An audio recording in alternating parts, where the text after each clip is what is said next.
All right, everyone, welcome back to the Pilipinx-American Stories podcast. We here want to better understand the different aspects of the Filipinx-American diaspora. We cover topics such as but are not limited to history, community, and Filipinx-American culture. And it is your host, your boy, Alfredo. And we have another amazing episode for you today. We have episode 3 for this season, the season of the artist. And our guest for this week is Hannah Bernabe, aka HB Photos. This was such an amazing conversation, and then I this is something that I'm going to be saying for basically every single episode for this season because every single episode has been a very amazing conversation. But yeah, Hannah is a content creator, a photographer, a visual artist, and also the host of her own podcast, the How You Doin Podcast. And some of the stuff that we talked about was just so amazing, and like one of the biggest takeaways that I got from this conversation that we had was how she gave a little bit of an insight about what it's like to be on a photo shoot set and everything, and I'm just like, yo, this is like a I don't know, it's just like a mini event, like everyone's contributing to like their own thing, and it's just like, yo, this is just amazing to hear this from someone that's been in it for like quite a while now, and I'm just like, yo, this is really amazing, and I'm happy that she brought it up. Some of the other things that we brought up in this episode is how she's been adjusting with like COVID, how things have been, I don't know, just how she's been adapting, how her podcast has been, and just like a lot of different things and everything. And I hope that people will get something out of this conversation. And to just go off on that, like the last thing that we talked about was in the little advice section, and it was, or the question was, what is some advice you could give to someone that is just starting on their craft, whatever discipline that may be? And yeah, some of the stuff that Hannah brought up, like throughout this episode, and it kind of brought the episode full circle, was that it, yeah, something just about what Hannah was saying was just like very resonating to me, and it's one of those things where I'm definitely gonna be taking this on, but I'll let y'all like hear for yourself and just get the vibe from it. And I just gotta say, it was like some amazing advice that I hope someone will take out of it. And with that being said, I hope you enjoyed the episode. Here is episode 3.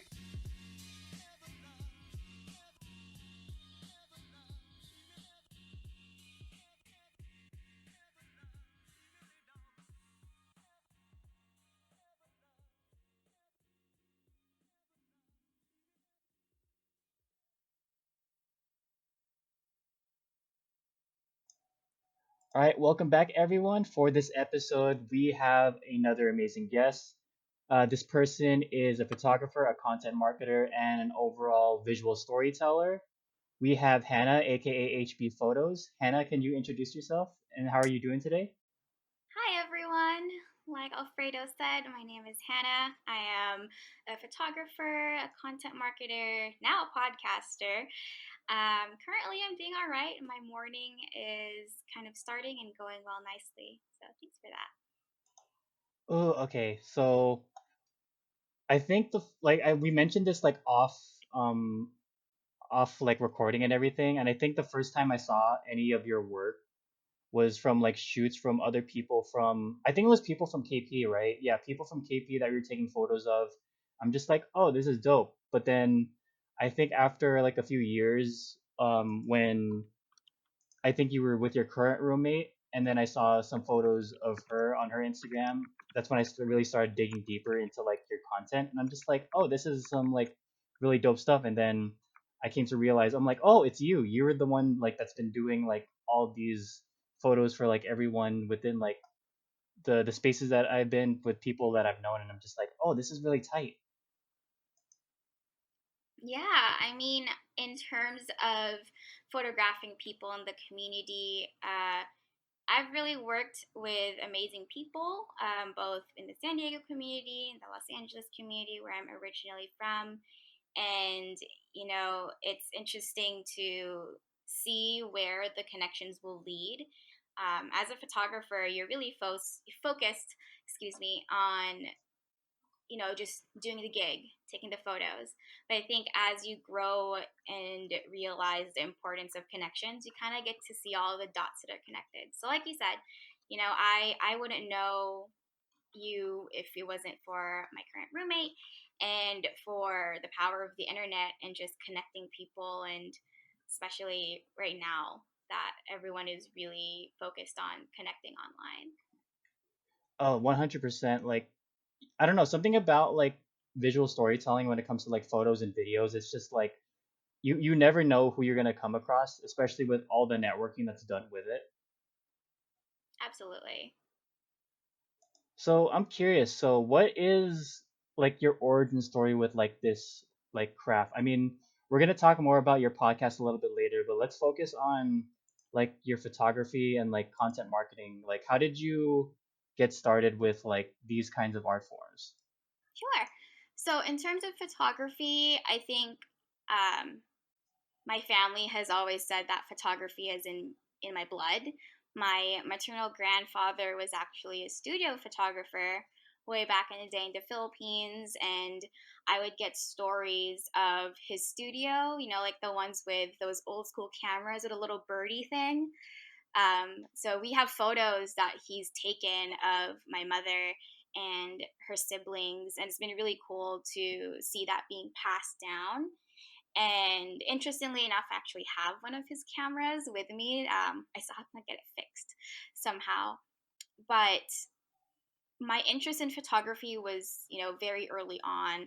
Um, in high school, the first kind of like prized possessions that I had was a digital camera back when I was 18. And from then on, I was just taking photos, at school paper of my friends, my family, and such. And as I was kind of ending college, and thinking about where I wanted to go, I think it was always like an automatic thing. I was like, oh, like photos will always be there. I'll take photos anytime. So that's kind of been my journey with photography. As for content marketing, I think that's kind of where the college experience came in. My major was in political science and communications, and I definitely leaned into the communications aspect in terms of my professional career. So with content marketing, that was just kind of a on quote day job thing, and that's kind of been very consistent in the recent years in terms of my work. Hopefully that answers But your question. oh no, 100%. But it seems like there's a lot of intersection when it comes to doing like photography and doing like content marketing. It just seems like it fits so well together with like your day job as well as like your side hustle and everything. Or like your I mean your business. Oh yeah, I always say that photos and content always will go hand in hand in marketing. You can have all of this amazing, well written out copy, but if you don't have intentional imagery that goes along with it, the message won't come across as effectively as you want it to. So there's always like this hand holding when it comes to photos and content. With photography, I wouldn't be able to take photos for an agency, for example, if I don't have a good, concise pitch, a mood board, key messaging that the agent will say, all right, let's do it. I'll have you test with my model. So I've definitely been lucky in a sense that I have had the natural interest in photography, and then I have the educational training and professional experience with content marketing that, currently it's just kind of like this happy marriage where I can integrate content and photos into, one effective message. I love that because there's a lot more intention and a lot more impact when it comes to photos. I mean, like you were saying, it's like it when you're doing or if someone gives you a pitch or like someone gives you like let's say going to advertising and everything, if there's no photo, it's kind of just like oh you're kind of just talking the talk instead of like walking the walk. Whereas photos is like it's giving that additional like credibility behind it and everything. Oh yeah, I think they can only supplement each other. Like you said, you can have you know this whole thing, this whole one pager of what you want this, vision to be. But if you don't have the inspirational images behind it, it doesn't, it doesn't click in the mind that that you're trying to give the pitch to.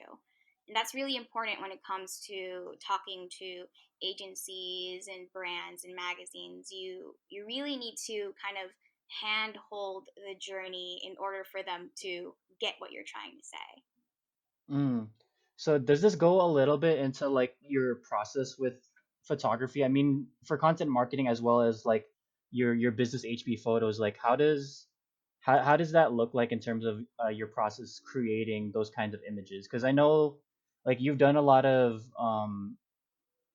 what was it? You've done like brand work. You've also done some stuff for other people's businesses. Like you've taken their photos. Like what goes on in your head when you're like creating those like images?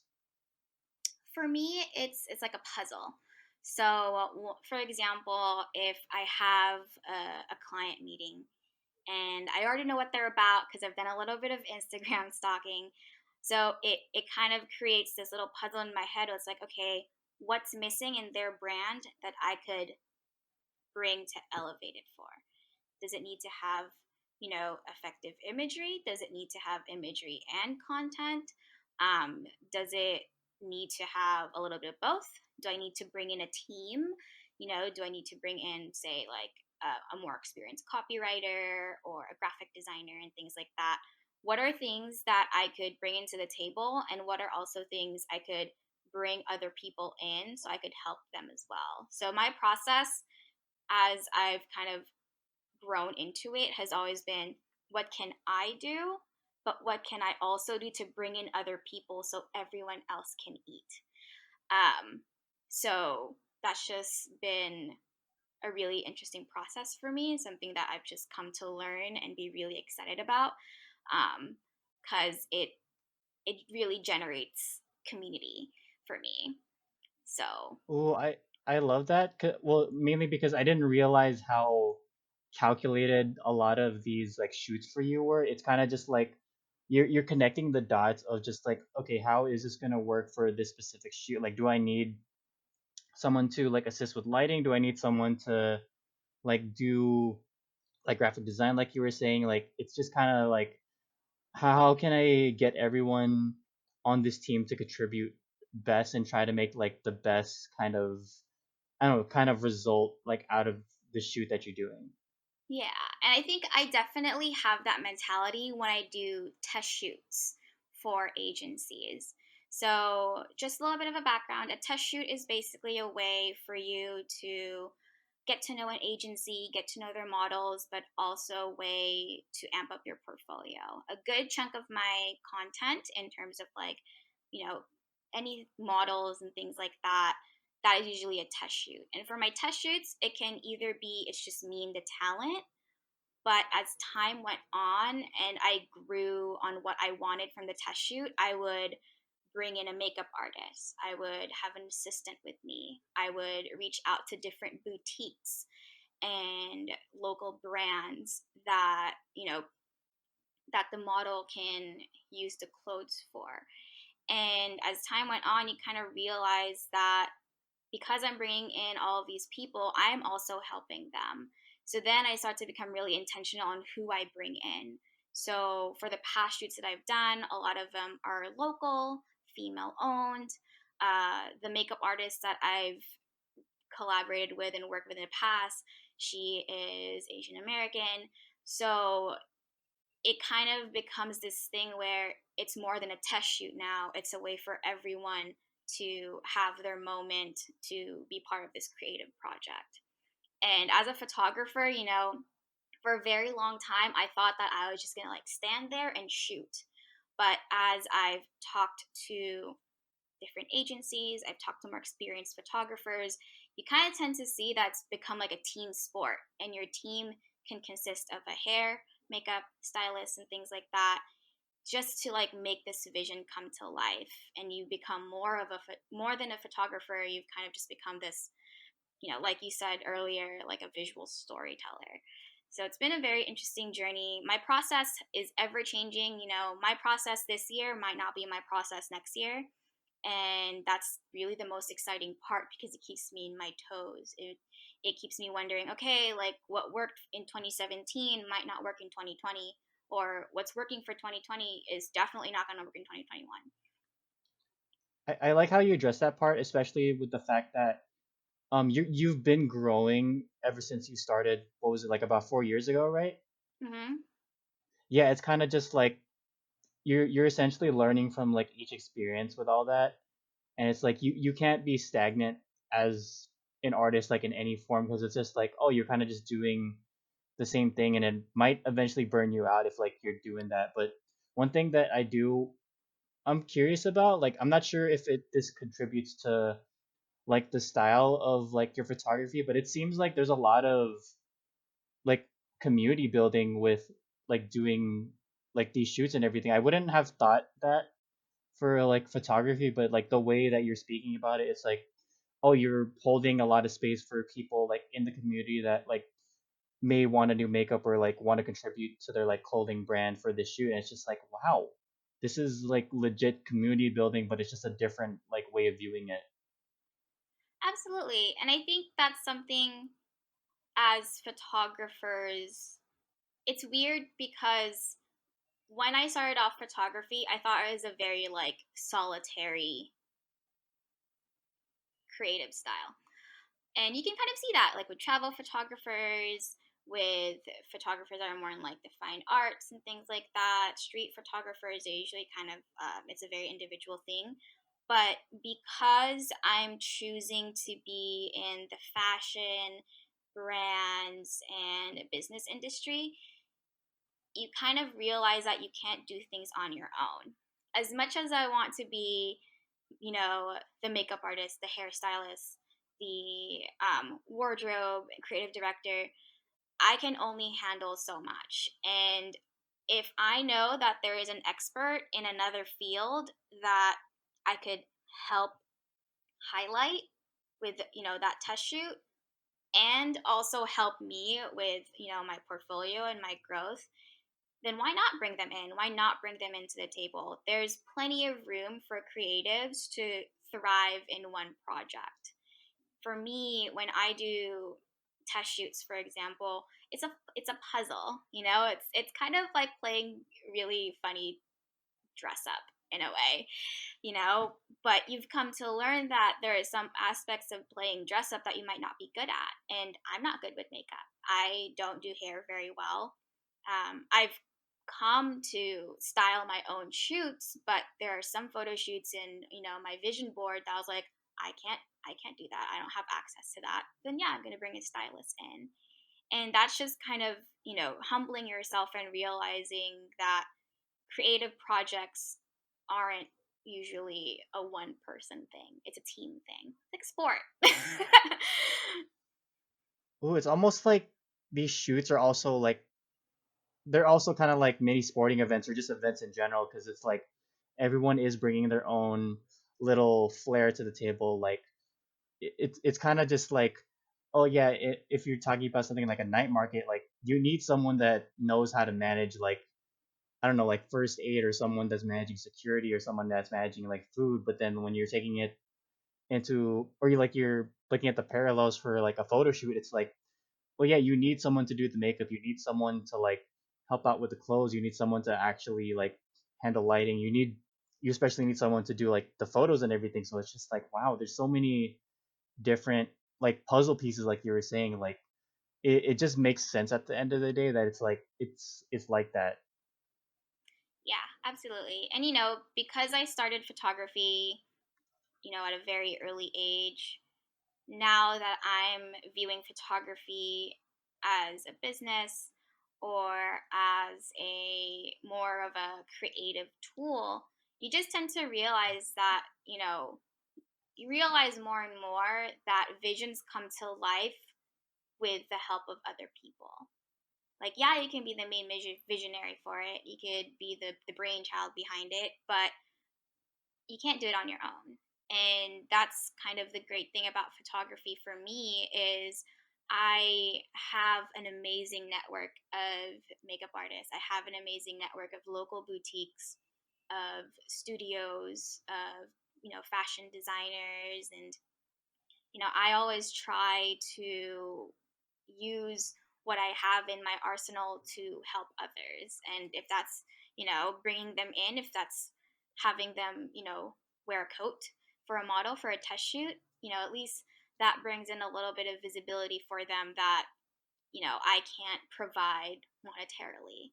which I think very important right now. You know, everyone is a little bit strapped for cash, but it's very easy to provide visibility in even like the simplest of ways. And I use it in my projects, and Mm. um, you can see it in some of the shoots that I've done, where most of the time, if you can't afford a stylist, like I can't, unfortunately, um, I style my own shoots. So I go to my own boutiques. I, even dig in my own closet and be like, hey, what random, cool statement coat do I have that'll fit with the mood board that I gave to the agent? Um, so that becomes, a power of marketing where it's like, oh, yay, like I used so and so's coat for this test shoot. Hey, here's her Instagram. Make sure you tag them. And, just that creates that ripple effect that I think even got me to be in this podcast today. um, so yeah. Ooh, I love that. Again, that goes with the whole community building thing, but I wanted to go into the next topic, but first, like Sure. one of the things you brought up, it sounded like it should have been like on a shirt. Like there was a quote that you said, or like this kind of like hot like word or word phrase that you're saying them just trying to remember something about like visionaries coming to like life or something. I don't remember the exact words, but it sounds like it should be on a shirt. You can probably like rewind it later when you listen to it. But like visions that come to life, you can't do it on your own. As much as, That was it. That was yeah, it for there sure. you go, perfect. And like in the past, like past Hannah would not think that way, and I think it was a very individualistic way of thinking where I was like, oh, I can only survive by myself in this industry. But I think what's been so great about growth and growing within, getting to know your business and your art and where you want it to go, you start being open to help. You start being open to connections and community, which is just proving to be, way more important than ever. Hmm. I think going back to like one thing you were saying with the previous topic, um, it had to do with the fact that especially during these times, like people are struggling, so it is even more important to like get that extra kind of help and everything. So I am curious. This does go into like the next topic and everything, but what are some difficulties you've called it? What are some difficulties you've encountered in your craft, if any? Um, Difficulties mainly has been where I want my photography to go. So when I started off my photography side hustle, sorry, business, what have you, I was in weddings and engagements, and it was because in my eyes, weddings and engagements were the fastest way to get money. And as time went on, I had a good handful of weddings, amazing couples that I worked with, but it was proving to be more of an emotional labor than a financial asset. And having to sit with that and think, okay, well, yes, it's giving me my source of income, but it's not making me happy anymore, and it's actually making me even resent being a photographer. Something has to change. And then making that decision was, kind of like a very interesting moment. And even when I talk to people and let them know, oh, I don't do weddings anymore, their eyebrows raise. They're like, wow, like at all? Um, because they know the um, financial success behind weddings and engagements. But I'm leaning towards, a side of photography that is a little bit of a steeper hill, but is giving me the most joy. So that was kind of like a big block artistically. And, I think a second big block, and this is something that a lot of people come across when you become a creative, is just, constantly having to give yourself the self confidence that you're you're a creative person.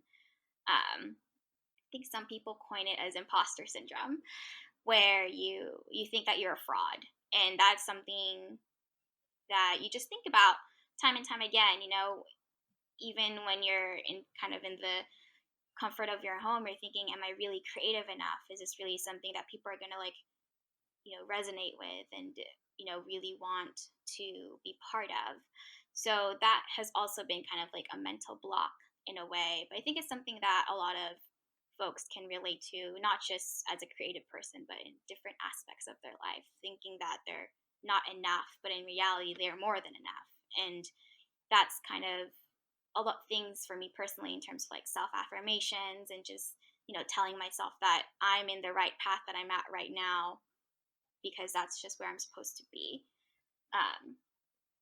And then in terms of, like financial, artistic blocks, photography is a very, very saturated industry, especially right now when there's the proper technology for people to feel like they are a photographer themselves. So that has also been a very interesting challenge. I don't think of it as a block, I think of it as a challenge.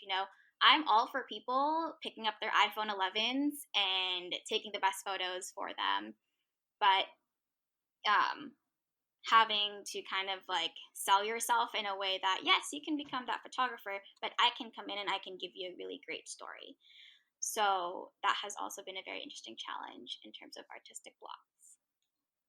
Ooh, so many like big points out there. And I guess for the first point that you addressed, it seems like it was a difference between, or like it was a, I'm trying to find the words for it, but it's like you were trying to differentiate what was sparking joy and what wasn't. It's like you kind of needed to find like your niche to be happy doing something that does bring you joy, because it's like, oh yeah, money is important and everything, but it's like, is that like really the most important thing for you? Like, was that the main battle that was really going with that? Absolutely. And I think it comes with because I'm choosing to be a photographer, you kind of have to have the financial backing in certain circles. In certain circles, I mean family. um, and for the most part, having to defend the path that you're in often correlates on how much money you can bring into the table. If that makes sense. Um, Ooh, yeah. and having to come to terms with I'm in this path because it will make me money, but it also makes me happy. I think that's a very rebellious way of thinking for certain immigrant families. And that's something that I will always try to go towards now moving forward.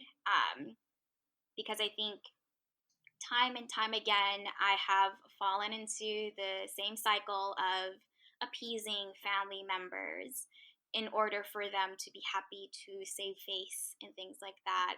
And, I'm reaching a point in my life where I don't want to save your face, I want to save my face. Mm. And I want to make sure that the legacy that I'm going to bring to, if I'm ever blessed with children, is I was able to make my own path and make it my own. So you can too. Which really would hopefully change the immigrant story moving forward for myself.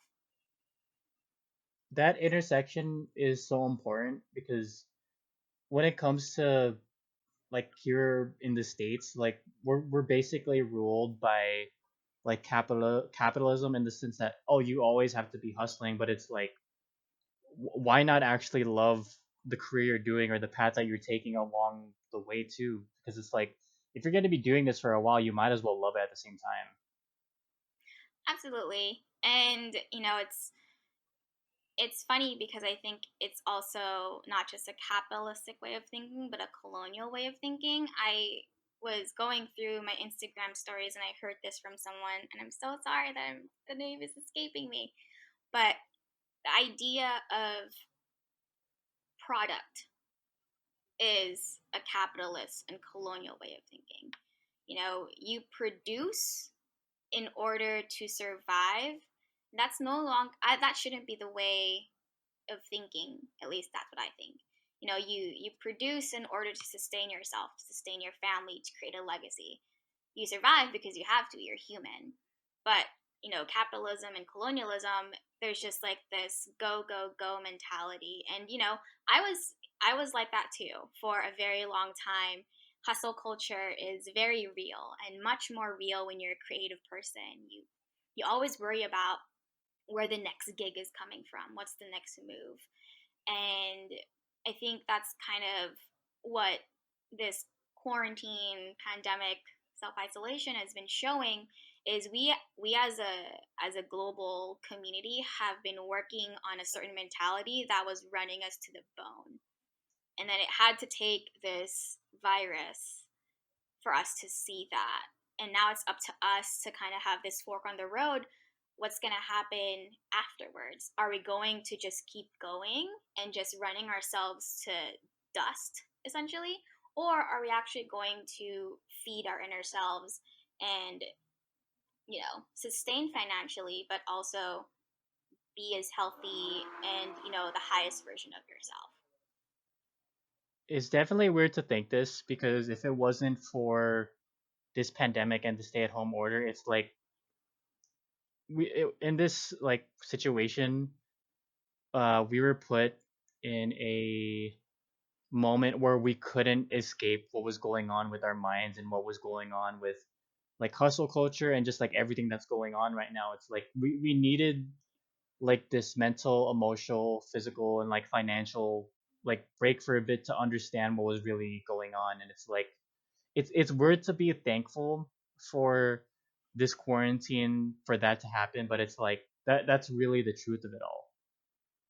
Yeah, I think it's not weird to be grateful. I think I recently have been operating on a state of gratefulness. I'm grateful to be safe. I'm grateful that my family and my loved ones are safe. I'm grateful that my community, despite its challenges, is thriving and growing. And having that state of gratefulness, I think, keeps you motivated to fight for a better future. And as much as there are things to grieve about, so many people have passed away from this virus. We're undergoing this racial undertaking that is definitely going to be in the history books. The future generations will read about this. And trying to figure out what you were doing at this time. Were you scared? Were you terrified? Or were you grateful and just motivated to get to the next day? And I want to be in that mentality of just being really, really grateful with what I have and just waking up the next day and I was like, okay, let's do better today.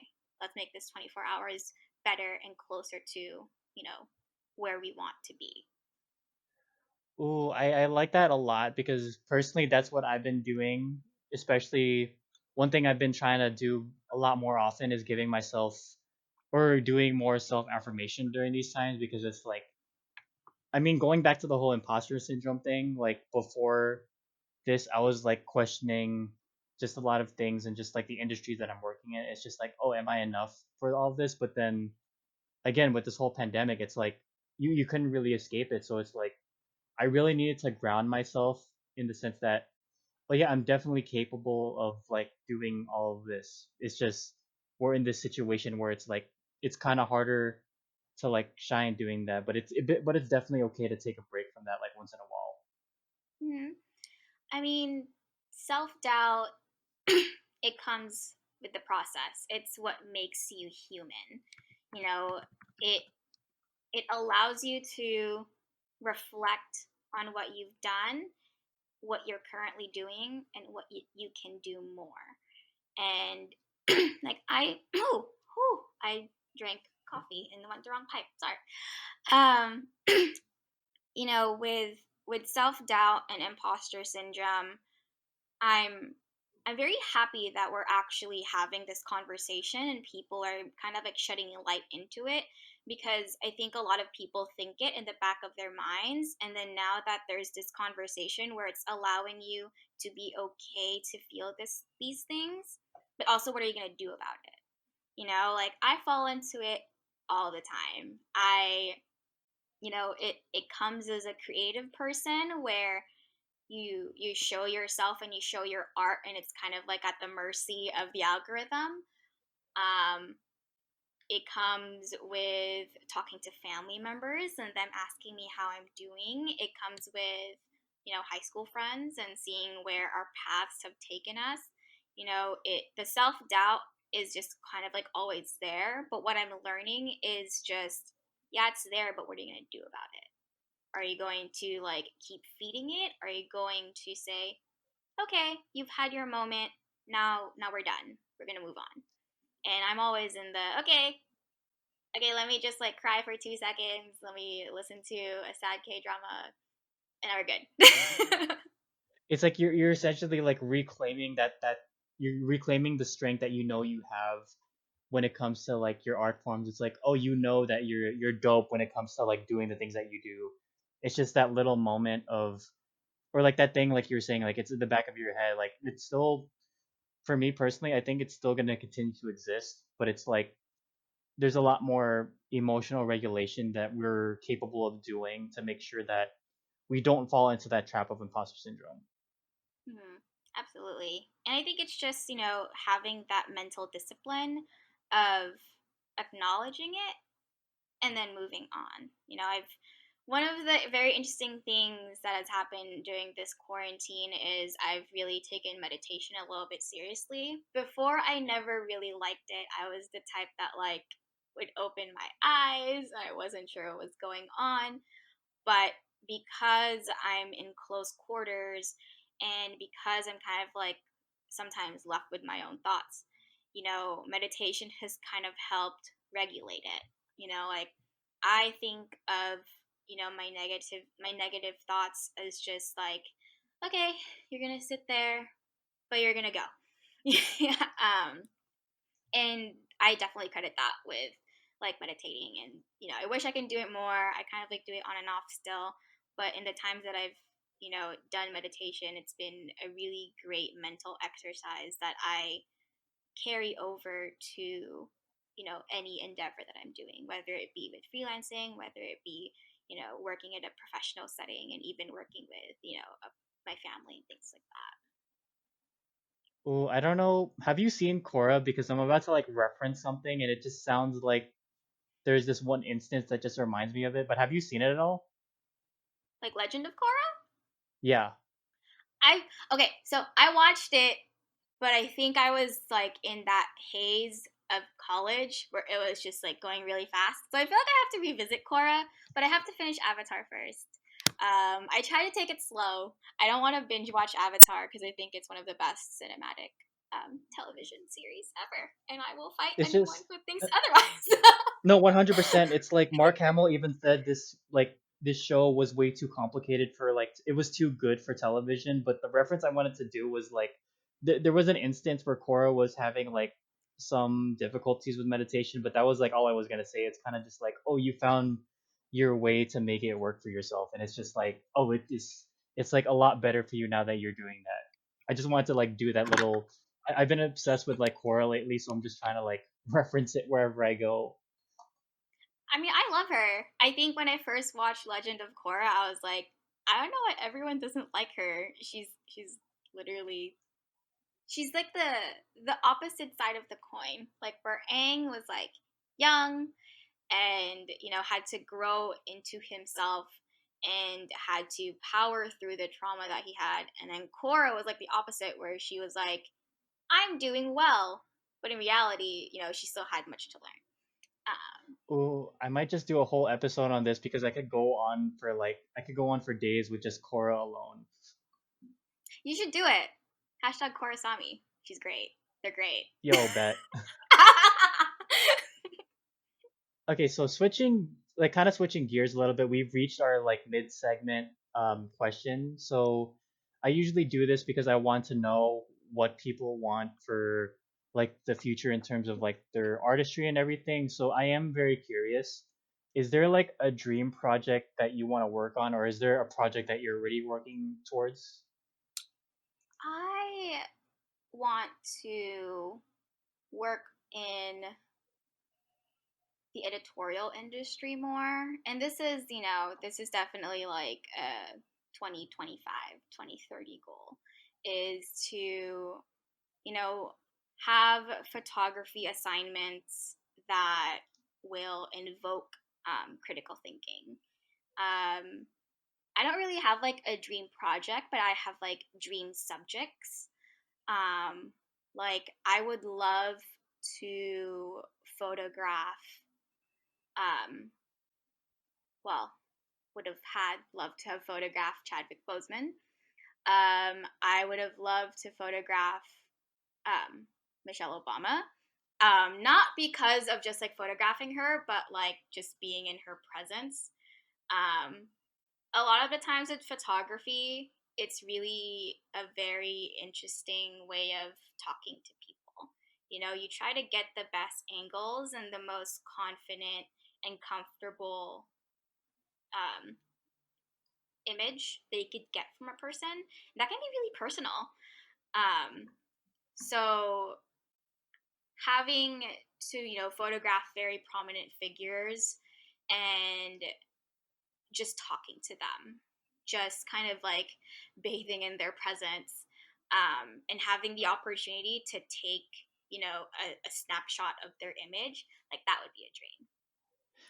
Ooh, it's kind of just like how can you see them like vulnerable in this kind of sense? Like it just makes me wonder, like rest in peace Chadwick Boseman and everything, but it's like how might have you been able to like capture like his vulnerability in that moment? And same thing goes for like Michelle Obama, hopefully crossing fingers if for that to happen and everything. It's like like how can you bring out like the most Michelle Obama like in that moment? And it's just like wow, it just makes you think about like I don't know, just going back to this whole vulnerability thing, it just makes you wonder like what you'll be seeing with that person. Yeah, and it goes beyond vulnerability. I also, I think, as like maybe like a future project or things like that, like I want to document joy, um, Black joy, female joy, transgender joy, just happiness in general. A lot of very prominent images are often not the happiest. They're like very serious, very like contemplative. But there's just something like a very childlike wonder when you see someone just look so happy and then you photograph it and you capture it, you know? So maybe just like a project with joy that has Michelle Obama. That would be great. No, let's That'd just be hope great. that those two projects will like intersect like very soon, or at least once this pandemic is over. Yeah, that's true. On a more superficial like standpoint, I would love to photograph BTS.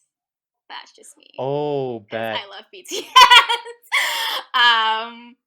Yeah, just I think it's very important for me to really document things that are like at the happiest of people.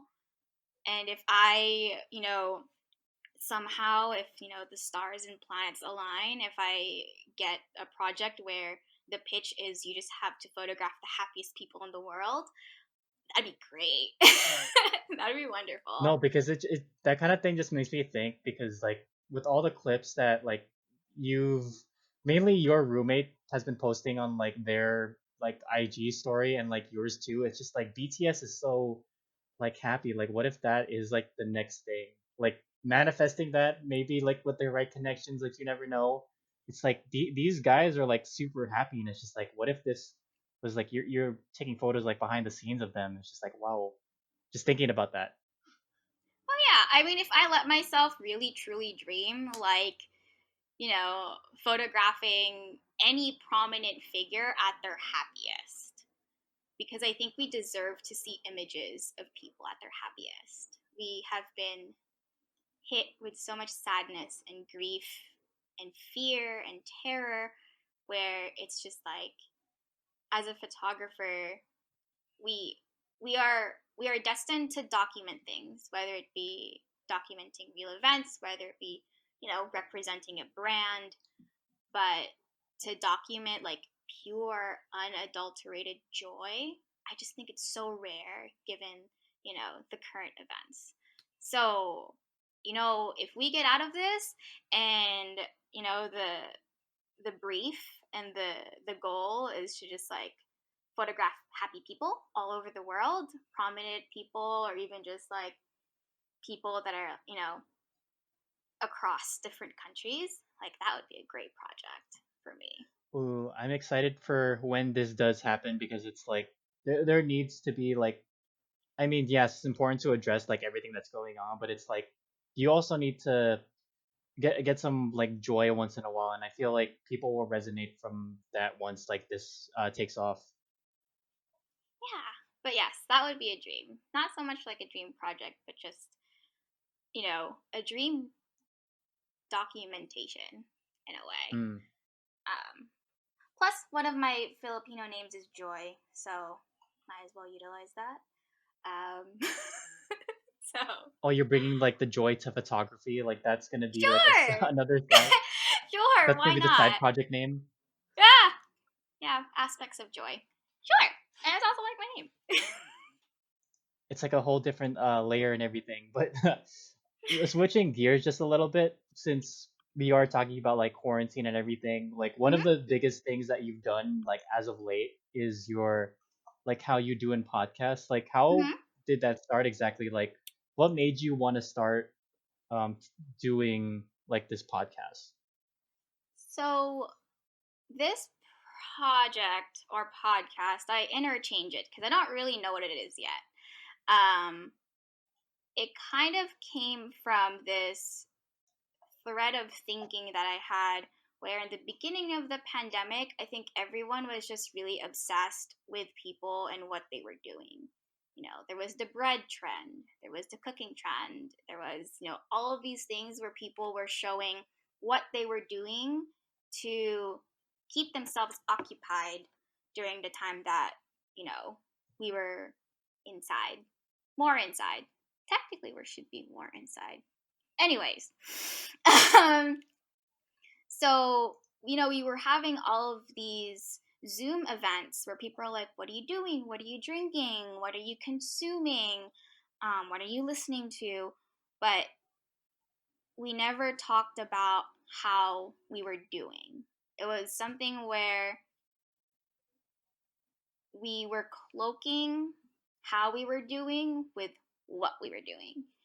And that was just something that I like thought about and like ran with it. It's like I wonder how are people handling these things? How are people that are in the healthcare field, that are teachers, that are freelancers like me, or someone that has like a regular 9 to 5, how are they coping through all of this? So that's kind of like where the thought process behind it was like birthed from. And I started off actually back in May.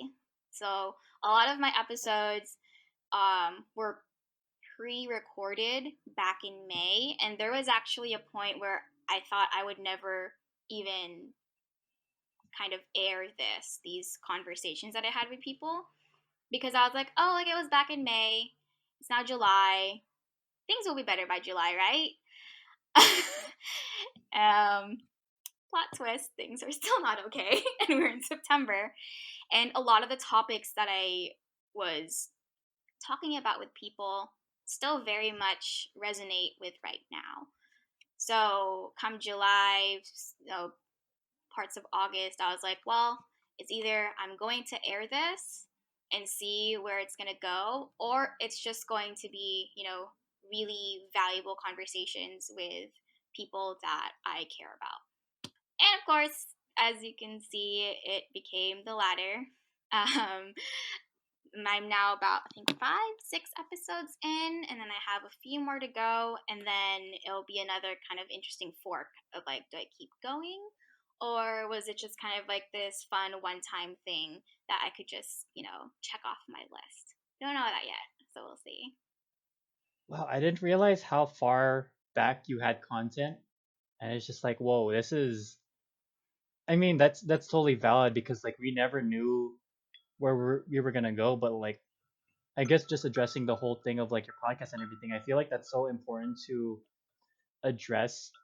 I see this like I see this meme like a lot in YouTube comments, especially during like Infinity War. They were asking like I think this was a scene when they were like in the ship and like the Guardians and the Avengers were meeting and they were saying like where's Gamora? Why or like who's Gamora? And then Drax is like why is Gamora? But no one's asking how's Gamora.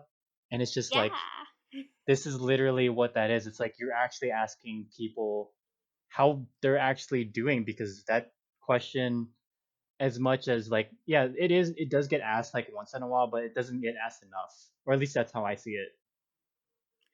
I mean, it does get asked enough. I think it's just the willingness of the other person to be open about it. And I've been very fortunate that the people that I've reached out to are open to talk about how they're doing. And I think that's why, if I ever decide to move this forward after the set of episodes that I have, it will still be in that same kind of mindset where I choose people that I feel will be very open to talk about how they're doing. It's never going to be random. It's never going to be like someone that I, picked out of like a bowl or a magic hat or anything. It's going to Mm. be people that I think are open to sharing their story because not everyone will be open with how they're doing, and that's fine. Some people will have it in like a more private matter, and I would never want to drag someone out if they're uncomfortable. So the folks that like I've reached out to, like they've been great. And it's been a really interesting process as well because a lot of the content that I'm posting, I haven't really listened to since the first time that I had that conversation. So, you know, knowing what they're actually doing now and how they're actually doing now is like just like a fun little growth thing. One example is one of my first guests, photographer Leslie Cologne. We talk very frequently, and when we both listened back to her episode, we were both like, we don't sound like that anymore. Because back in May there was like this kind of like layer of fear and uncertainty. And then fast forward now to September, there's still like that layer of fear, but now there's like this kind of assuredness of like, yeah, we're scared, but we're gonna keep trying. So who knows? Maybe I'll do a brief segment where I reach back to people and see how they're doing now. Oh, Um, it's like little check-ins like back there. It's like I like how you address like the whole pre-recorded thing because it's like you kind of get to look back and you could see like how the growth has been from like May to right now and doing mhm, that check-in is like another layer of that. yeah. And conversely, what is still happening? My most recent episode was with a teacher, and then we talked online or offline, I mean, and we were like, it feels like Groundhog Day because you're going through the same exact thing. It's just it's now September and not May. So it also kind of shows what is still stagnant in our current timeline, I guess. Ooh, I actually still have to listen to that episode because man, school just started for like a lot of people, and I just need to Mm-hmm. like I need to hear some like teacher perspective on this. No, it's But yeah, great, and going. Oh, oh no, go yeah, ahead. yeah. He's an English teacher, and I have a special like place in my heart for English teachers. So it was a really great conversation, and just circling back and just kind of like laughing about how it's still the same. We're still going through this, and you know, it's like this weird Groundhog Day scenario where it's like you wake up and you hope that there's like a change, and there is sometimes change, but it's like not in a great path. Um, but then like you can still see like which places are still stagnant and which places are still stuck. Hmm. Okay, with that being said, I mean, I'm kind of just like taking like your podcast like um phrase and everything, but how are you doing with like this, like with everything that's going on, like with the whole pandemic and everything, like Mhm. having to adjust to like how things are going on? Like how have you been able to adjust with like all your artistry? Sure. How have I been doing? I think it's been a very interesting few months. I started off this pandemic with a full-time job and not doing anything photo related. It was definitely like in a back burner. And fast forward to now, I'm not in my full-time job and revisiting creativity in a way that is not normal. If I were to go back to freelancing and we were still, not in a pandemic timeline, I would be conducting business in a different way. So now, that there's the restrictions of a pandemic and there's also the possibilities of growth during a pandemic, it's been a very kind of introspective experience for me where I'm not just going back to photos, I'm also going back to being creative all over again. Um, on a more like superficial standpoint, I'm doing well. I'm healthy. I have a great support system. I'm definitely in a space where there's room for growth and to actually pay attention to that growth. So, overall, it's been a very interesting and roller coaster experience, but it's Mm. fine. Good. And I think just to like go into the last topic and everything, I think you might have mentioned it, but just Mm-hmm. to get that like extra reminder and everything, like what is something you want your audience to get out of like the craft you put out, whether it be photography, content marketing, or even just your podcast? Like what do you want to what do you want your target audience to get out of the things that you do? It's interesting because with photography, that's one target market. With content marketing, that's one target content, and then with podcasting, there's like that one target audience. But I think to just kind of like bring them all together has been like a very interesting experience because they're all different and they're all the same in their own way. But I think what I would like them to get out of it is just, you know, there's nothing that will prevent you from starting whatever you want to do. It doesn't matter if there's a pandemic going on.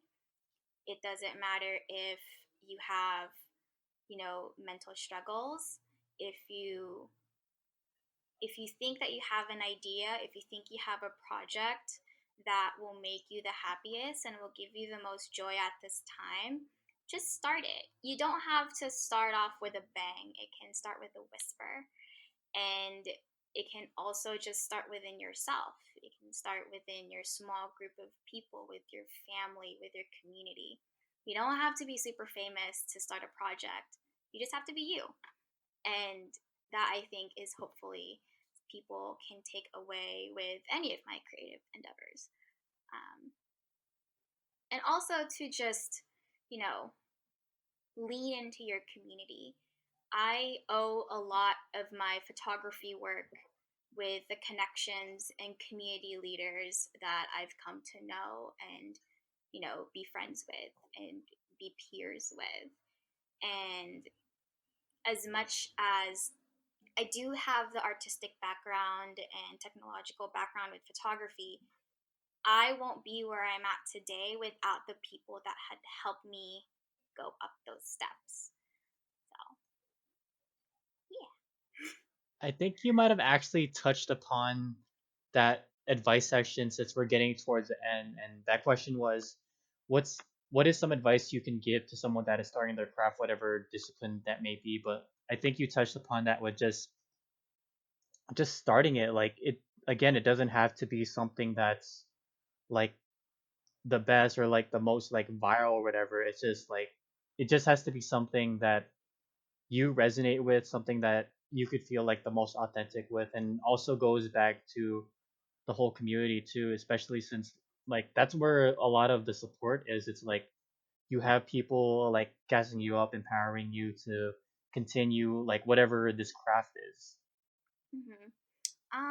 Yeah, I think, like you said, I touched upon it already. But in terms of, starting your own craft, if you're starting from scratch, just do as much research as you can. Be as well versed and excited and encouraged with whatever craft you want to do. So if you want to say, for example, start embroidery, then, look up and embroidery accounts and see their process. Like, be a sponge. And that's something that I think you can take as a beginner in your craft, and also if you're more experienced, is just there's always going to be room for learning. There's always going to be room for growing, and if you can absorb that information and pass it on to others, that just keeps the craft alive. I'm not one to guard information. I think there's no need to. There's Google, but there's also different people that are open to talking about, how things are made. And there's an importance in that, just like keeping things alive. Other points of advice, it's okay to have doubts, but just, you know, do something about it, confront it and come to terms with it, and then grow from it. And don't be afraid to ask. It's very it's not the end of the world to say you don't know, because then you have the ability to want to know and get to know. So yeah, ask questions. Reach out to people, reach out to folks that will be invested in your growth. I think that's also some advice that I need to take moving forward, despite the fact that I've been doing like all different crafts for like a while. It's just it gets me back to this kind of grounding thing where like I have to go back to that foundational aspect of just like asking questions, trying to learn a little bit more, being more a student of life when it comes to those things. And I feel like that's so important, especially for people that are, well, I mean, for people that have been doing it for a while, but also for people that are starting with whatever craft that they're doing. But I love that advice so much. And I really Mm-hmm. appreciate you for giving that. And I'm sure someone will resonate with that for sure.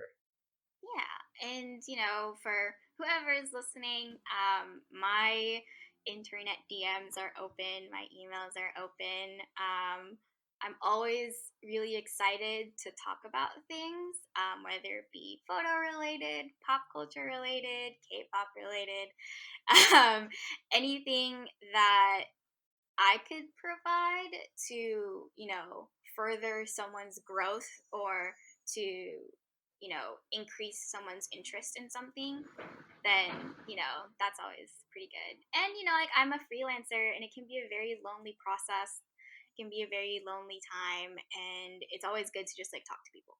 Mm. um, so, but that can be a whole other podcast, Oh, really. okay, but with that being said, what are like plugs people could reach you at so like you could get that like conversation going on and that knowledge passing down? Sure. The easiest that you could probably reach me is through my Instagram. My Instagram is instagram.com/hbphotos.co. My personal Instagram is also open, so it's just my name, Hannah Bernabe. You can reach me by, those avenues are pretty much like the quickest I think that you could reach me. Yeah, that's it. Is there any like lasting shout outs you want to give out or any lasting thoughts before we end off this episode? Lasting shout outs. Many thanks to people in the community that have either helped me through my journey and are helping me currently. There's way too many of you all to mention. Shout out to all of my clients that have believed in me in the few years, the agencies that have given me the opportunity to shoot with their models, my models. Thank you all. I love them all. They're all the greatest people in the world. Yeah, that's it. Shout out to Cool. family, friends. Yeah. I love all of that, and thank you so much for creating like a really good vibe for this episode. This so far, like all the episodes have been amazing, and thank you for contributing to that.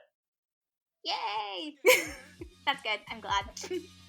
And with that being said, thank you all for listening to this third episode of the Pilipinx-American Stories podcast.